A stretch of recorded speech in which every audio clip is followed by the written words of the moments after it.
You finally click Complete Purchase on something you've researched for weeks, but instead of excitement, a wave of anxiety hits you almost immediately. You wonder if you overpaid or actually need the item at all. This chart shows exactly how common that feeling is. Up to 80% of online shoppers experience post-purchase anxiety, and the numbers remain staggeringly high for major investments. 61% of recent American car buyers deeply regret their purchase. This brings up a strange contradiction. We agonize over heavily researched, expensive items and still end up regretting them.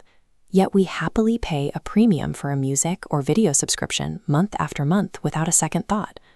Buyer's remorse is rarely tied to the actual price tag. It happens when there is a massive gap between the sleek, friction-free lifestyle marketed to us and the actual daily effort required to use the product. Psychologists actually call this feeling cognitive dissonance. Your brain is desperately trying to resolve the conflict between the decision you just made and the reality of what happens next. This anxiety takes root in the uncertainty gap, that window of time right after checkout where you lose control and are entirely dependent on the seller to deliver the promised outcome. Retailers actually study this behavior closely to prevent returns. They categorize this post-purchase anxiety into 4 specific triggers, known as the 4 faces of remorse. This scorecard breaks down 4 triggers. First, financial remorse, fearing you spent too much. Second, product remorse, suspecting it won't fit your daily routine. Third, opportunity cost, feeling you missed a better deal. Finally, timing remorse, questioning if you even needed the item. Retailers use these categories to try and talk you down from a refund, but you can use these exact same triggers as a defensive filter to catch bad decisions before you ever reach the checkout page. By identifying exactly how a product will interact with these 4 triggers, you can evaluate spending mathematically, guarantee a high return on investment, and avoid money pits entirely. This chart is the regret matrix. On the x-axis, we map friction, meaning more effort and maintenance. On the y-axis, we map frequency, meaning you use the item more often. The lower right quadrant is where most discretionary income goes to die. It is the high-friction, low-use zone, otherwise known as the fantasy self-trap. This includes the expensive mountain bike for weekends you never take, or designer shoes you can't walk in, or that heavy-duty commercial stand mixer you bought for a baking hobby you haven't actually started yet.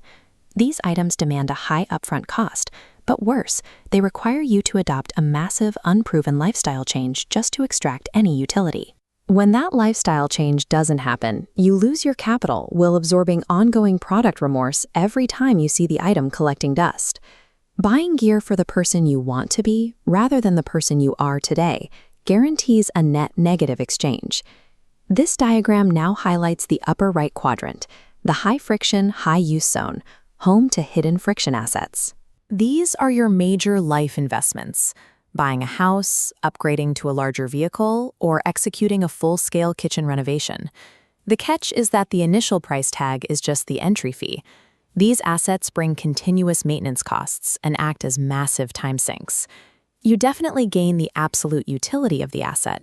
You live in the house and drive the car, but you are simultaneously locked into the golden handcuffs required to service them. Because these purchases permanently sacrifice your liquid capital and free time, they carry a baseline level of remorse that you have to aggressively budget for. This chart highlights our final, optimal spending zone in the upper left quadrant: low-friction, high-use items known as friction killers. These are premium purchases that provide extreme utility with 0 extra effort from you. Think of a high-end cordless vacuum that empties itself, or upgrading to a perfectly calibrated mattress. It also applies to recurring premiums that eliminate daily annoyances. Upgrading to an ad-free video platform, a premium music app, or a gym membership that handles the programming for you. In this zone, you exchange a fixed amount of upfront or recurring capital to literally buy back your daily time, peace, and mental bandwidth. Consumers report the highest return on investment here because these purchases optimize your baseline reality. They remove obstacles from your day instead of demanding you invent a new one. To put this psychology into practice, you need a definitive filter to run through before you hit checkout. This flowchart is the buy it or leave it algorithm. It starts when you identify an item to purchase. You first ask, is this meant to support a routine I already do daily, Or is it for a future, unproven hobby? If it's a future hobby, you trigger the 30-day reality check. You must prove you can consistently do the behavior by renting or borrowing the equipment for a month before you are allowed to buy it. If the item supports your current routine, you ask the final question: will owning this require me to do more actual work or less work? If it creates less work, it passes the test. You buy it. The total absence of buyer's remorse directly correlates to how a purchase interacts with your established reality. If it removes friction from a habit you already have, you will not regret it.